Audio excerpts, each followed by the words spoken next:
क्या वसुंधरा राजे की कृपा रही, दुष्यंत सिंह की कृपा रही या किसी और की रही? मैंने आपको बताया ना, हमारी पूर्व मुख्यमंत्री वसुंधरा राजे जी, जनता ही चुनाव लड़ा रही है मेरे को, और जनता के भरोसे ही मैं चुनाव लड़ रहा हूँ। इन्होंने टिकट दिलाया और उनके भरोसे ही चुनाव लड़ रहा हूँ। रात दिन कार्यकर्ता लगे हुए हैं, ना मेरे से पैसे की मांग करते हैं, ना मेरे से डीजल की मांग करते हैं। ईमानदारी से वो जानते हैं कि मोरपाल 36 साल से राजनीति कर रहा है, गरीब आदमी, गरीब परिवार का बेटा है। ये तो बाहुबलियों का चुनाव होता है। चुनाव लड़ने का सबसे पहले तो सबका अधिकार है, और ये लोकतंत्र है, इसमें हर आदमी चुनाव लड़ सकता है। नरेश जी का काम कर रहे हैं, भैया जी का काम कर रहे हैं, मैं मेरा काम कर रहा हूँ। अखबारों में भी आ रहा है 66,000 करोड़ के घोटाले हैं, कान की झोपड़ियाँ का मामला है, काफ़ी मुद्दे ऐसे उछले हैं। जनता को सबको पता है, जनता जानती है, और जनता ये भी जानती है 3 चुनाव लड़े जिसमें 2 बार कैबिनेट मंत्री रहे, कोई काम नहीं करा पाए। आज तक ऐसा कोई काम नहीं है जो वो गिना सके इस जनता के बीच में जाकर के। अकाउंट बांध का झूठा राहुल गांधी जी को बुला लिया और फर्जी शिलान्यास करवा दिया। ठीक है, अंतिम चुनौती किससे मानते हैं, नरेश मीणा या प्रमोद जैन भाया? हम बीजेपी कार्यालय से बोल रहे हैं और आपका टिकट फाइनल हो गया है, 38,000 रुपए भेज दीजिए। लेकिन जब 38,000 रुपए भेज दिए तो पता चला कि ये तो फ्रॉड हो गया, और ये फ्रॉड किसी और के साथ नहीं, अंता मांगरोल विधानसभा सीट के बीजेपी प्रत्याशी मोरपाल सुमन के साथ हुआ। इस वक्त हम जिस दुकान में मौजूद है, ये दुकान मोरपाल सुमन की है, किराना की दुकान है, सामान बेचते हैं, इसके साथ वो प्रधान भी रहे हैं। आज उनसे बातचीत करते हैं और जानते हैं कैसा प्रचार चल रहा है और किससे अपनी टक्कर मानते हैं।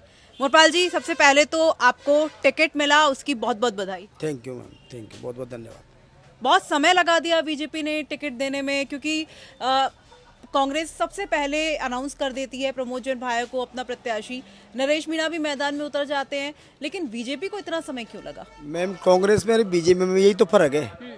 वहाँ तो फिक्स है, धनाढ़ व्यक्ति जो भी मिलेगा, जो वो बाहुबली होगा, जो धन बली होगा, उसको टिकट देती है। और भारतीय जनता पार्टी एक राष्ट्रवादी सबसे बड़ी पार्टी है, और ये देखती है, सर्वे कराती है, 1 नहीं 2 नहीं 4 नहीं 10-10 बार सर्वे होता है, कौन अच्छा आदमी है। और इसमें भारतीय जनता पार्टी में भेदभाव नहीं है। वो गरीब भी अगर होगा, लेकिन जनता में उसकी इज्जत है तो उसको टिकट मिलेगा। यहाँ धन बल का कोई उपयोग नहीं होता भारतीय जनता पार्टी में। ये भारतीय जनता पार्टी है, राष्ट्रवादी पार्टी है, गरीबों की पार्टी है, और गरीबों को आज मैं जिस मुकाम पे हूँ मैं एक बिल्कुल गरीब परिवार से आता हूँ। मेरे माता पिता हाड़ी लगे, मैंने बाज़ार में 12 बाज़ार में नौकरी की, लेकिन धीरे धीरे मैं समाज सेवा में लग गया, और उसी के आधार पर पार्टी ने मुझे 30 वर्षों पहले पंचायत समिति का चुनाव लड़ाया, और मैं पहली बार ही सबसे छोटा राजस्थान में पंचायत समिति सदस्य बना। उसके बाद मेरे जज्बा मेरे पैदा हो गया, मैं जनता के बीच में रहने लगा 24 घंटा किराने की। फिर उसके बाद मैंने किराने की दुकान डाल ली और इस पर बैठने लग गया।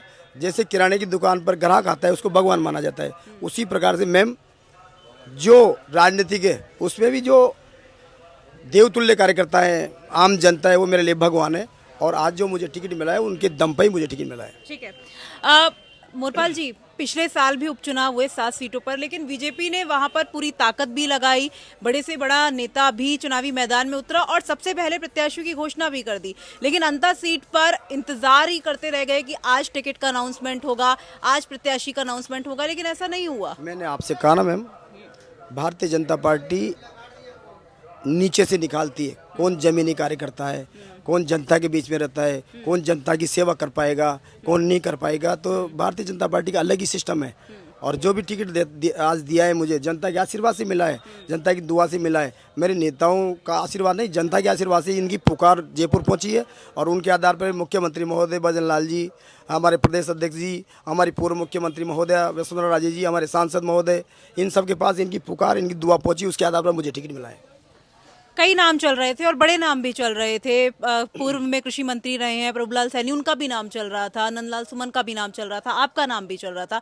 लेकिन अगर सबसे कमजोर व्यक्ति को माना जाए, जो एक साधारण व्यक्ति था, मोरपाल सुमन, उनको टिकट मिल जाएगा ऐसी आशंका बहुत कम थी। तो कृपा किसकी हुई आपके ऊपर? भारतीय जनता पार्टी ने, मैंने आपको बताया ना, सबसे ज़्यादा कृपा तो ये जो ना मेरे कार्यकर्ता, देवतुल्य कार्यकर्ता हैं, आम जनता है, इनकी दुआ और इनकी पुकार से, इनकी पुकार ऊपर तक पहुंची है, उसके आधार पर ही मुझे टिकट मिला है।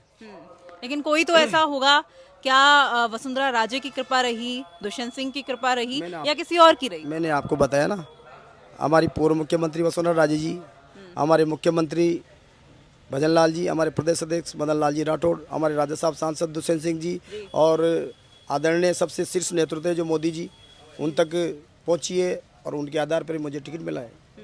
कैसे मैनेज हो रहा है चुनावी प्रचार, चूंकि दुकान पे आप सुबह मौजूद होते हैं, उसके बाद किस तरीके से क्षेत्र में जाते हैं और वहाँ पर प्रचार करते हैं, और जनता का कैसा रिस्पांस मिल रहा है? जनता ही चुनाव लड़ा रही है मेरे को, और जनता के भरोसे ही मैं चुनाव लड़ रहा हूँ। इन्होंने टिकट दिलाया है और उनके भरोसे ही चुनाव लड़ रहा हूँ। रात दिन कार्यकर्ता लगे हुए हैं, ना मेरे से पैसे की मांग करते हैं, ना मेरे से डीजल की मांग करते हैं। ईमानदारी से वो जानते हैं कि मोरपाल 36 साल से राजनीति कर रहा है, गरीब आदमी, गरीब परिवार का बेटा है। ये तो बाहुबलियों का चुनाव होता है, लेकिन भारतीय जनता पार्टी का एक एक कार्यकर्ता मेरे लिए लगा हुआ है। मेरे भगवान है भारतीय जनता पार्टी कार्यकर्ता, आम जनता मेरे लिए भगवान है, और वही मेरा चुनाव लड़ रही है, वही सब कुछ देख रही है। मैं जनता के बीच में जा रहा हूँ, डोक दे रहा हूँ, उनके पैर छू रहा हूँ और उनसे वोट मांग रहा हूँ, लेकिन वो मेरे से एडवांस चल रही है। वो गांव-गांव डाणी-डाणी जाकर मेरे लिए वोट मांग रही है। अभी नरेश मीणा या प्रमोद जैन भाया, किससे अपनी टक्कर मानते हैं? देखो, सबका चुनाव लड़ने का अधिकार होता है, इसके बाद में बताऊंगा कौन कौन कैंडिडेट है, कौन कैंडिडेट तो ठीक है, लेकिन नरेश मीणा या प्रमोद जैन भाया, क्योंकि वो तो मैदान में रहेंगे ही रहेंगे, और आप भी शाम को जब बैठते होंगे खाली समय में तो जनता का क्या रिस्पॉन्स मिला, और आप भी बात करते होंगे कि इससे टक्कर है, इससे हमें अपना चुनाव अच्छा लड़ना है। जनता जिस तरीके से मेरे लिए पलक पावड़े बिछा रही है, जनता जो चुनाव लड़ रही है ना मेरे लिए, तो मुझे ऐसा लगता है कि मैं एक तरफा जीत रहा हूँ। टक्कर नाम की कोई चीज़ नहीं है मेरे लिए, तो मेरी जनता ही मेरे भगवान है। ठीक है, और जनता मालिक है, ठीक है, मैं मान रही हूँ। अब बहुत ज़्यादा समय नहीं लूँगी, लेकिन नरेश मीणा ये कहते हैं कि मोरपाल सुमन की जो छवि है वो बहुत साफ है। मैं उनके लिए कुछ नहीं बोलूँगा, लेकिन प्रमोद जैन भाया पर वो आरोप लगाते हैं। आपका नरेश मीणा को लेकर क्या कहना है? चुनाव लड़ने का सबसे पहले तो सबका अधिकार है, और ये लोकतंत्र है, इसमें हर आदमी चुनाव लड़ सकता है। नरेश जी का काम कर रहे हैं, भैया जी का काम कर रहे हैं, मैं मेरा काम कर रहा हूँ। जनता के बीच में जा रहे हैं, वोट मांग रहे हैं। जनता किसको स्वीकार करेगी, ये जनता के ऊपर डिपेंड करता है। इस चुनाव में अगर किसी की सबसे साफ छवि है तो वो आपकी मानी जा रही है, जिनके ऊपर कोई आरोप नहीं है। नरेश मीणा के ऊपर भी आपराधिक मामले हैं, प्रमोद जैन भाया को भी कई आरोपों का सामना करना पड़ रहा है, लोग भी कहते हैं, विपक्ष भी आरोप लगाता है। आपका क्या कहना है प्रमोद जैन भाया पर? मैम, आपको पता है, अखबारों में भी आ रहा है, 66,000 करोड़ के घोटाले हैं, कान की झोपड़ियाँ का मामला है, काफ़ी मुद्दे ऐसे उछले। जनता को सबको पता है, जनता जानती है, और जनता ये भी जानती है 3 चुनाव लड़े जिसमें 2 बार कैबिनेट मंत्री रहे, कोई काम नहीं करा पाए। आज तक ऐसा कोई काम नहीं है जो वो गिना सके इस जनता के बीच में जाकर के। अकाउंट बांध का झूठा राहुल गांधी जी को बुला लिया और फर्जी शिलान्यास करवा दिया, लेकिन काम कुछ नहीं कराया। ये महारानी साहब के टाइम का, जो मुख्यमंत्री थी, पूर्व मुख्यमंत्री वसुंधरा जी, उसके टाइम का चल रहा था, और बीच में इन्होंने जानबूझ करके ऐसा कर दिया कि हम ये करा रहे हैं, लेकिन कुछ भी 5 साल तक कुछ नहीं करा पाए, और ज़बरदस्ती वाह लूटने की कोशिश करते हैं। बाकी भैया जी ने कोई 3 बार चुनाव जीतने के बाद भी जनता को कुछ नहीं दिया। Thank you. मैं आपसे 2 सवाल और करूंगी, और बहुत छोटे छोटे सवाल हैं। सवाल पहला ये कि एक आरोप लगता है, और वो बीजेपी के ही स्थानीय कार्यकर्ताओं ने आरोप लगाया बहुत गांव में। उन्होंने ये कहा कि कांग्रेस बीजेपी दोनों मिले हुए हैं। मैम, भारतीय जनता पार्टी का एक एक कार्यकर्ता मेरे साथ लगा हुआ है। भारतीय जनता पार्टी में कोई फूट नहीं है। पूरी भारतीय जनता पार्टी तन मन से मेरे साथ है। पूरी भारतीय जनता पार्टी शीर्ष नेतृत्व मेरे ऊपर आशीर्वाद दे रहा है, और कई प्रकार की हो सकता है आपको लगता होगा, लेकिन अभी भारतीय जनता पार्टी सारी मेरे साथ है। मेरे को कहीं भी नहीं लगता कि भारतीय जनता पार्टी में कोई फूट है। 1% भी मुझे फूट नहीं लगता। सब कार्यकर्ता मेरे साथ लगे हुए हैं, सारे नेता मेरे साथ लग रहे हैं। राजा साहब हमारे कल से ही फील्ड में, और कल 5 सभाएं की, आज 5 सभाएं और कर रहे हैं, और इसके अलावा भी शीर्ष नेतृत्व के जितने भी राजस्थान से भेज रहे हैं वो जनता के बीच में आ रहे हैं, वोट मांग रहे हैं। 38,000 की ठगी आपके लिए फायदा का सौदा रही? 38,000 की ठगी वाला कोई मामला नहीं था। ये तो कुछ नेताओं ने, कुछ लोगों ने, नेताओं ने नहीं, कुछ मीडिया ने पता नहीं कहाँ से क्या ले लिया, और मेरा तो वो मामला भी इतना बड़ा नहीं था। और मेरे पास तो जिलाधीश जी का कोई मामला फ़ोन आया था, बाकी वो मेरे से नहीं हुआ, वो मेरे बेटे से गलती होगी। बाकी इसको बड़ा चढ़ा के मीडिया ने पता नहीं कहाँ से ले लिया, और उसको बड़ा चढ़ा के ऐसा फेमस कर दिया कि हो सकता है आपको टिकट मिल गया। बस। लेकिन पूर्व विधायक कंवरलाल मीणा को लेकर क्या कहना है? क्योंकि ये कहा जा रहा था कि बीजेपी चाहती तो उनकी सजा को कम कर सकती थी। देखो, भारतीय जनता पार्टी एक ऐसी पार्टी है, राष्ट्रवादी पार्टी है, और वो संविधान का जो भी नियम है, कोर्ट का जो डिसीजन है, उसमें ज़्यादा इंटरफेयर नहीं करती।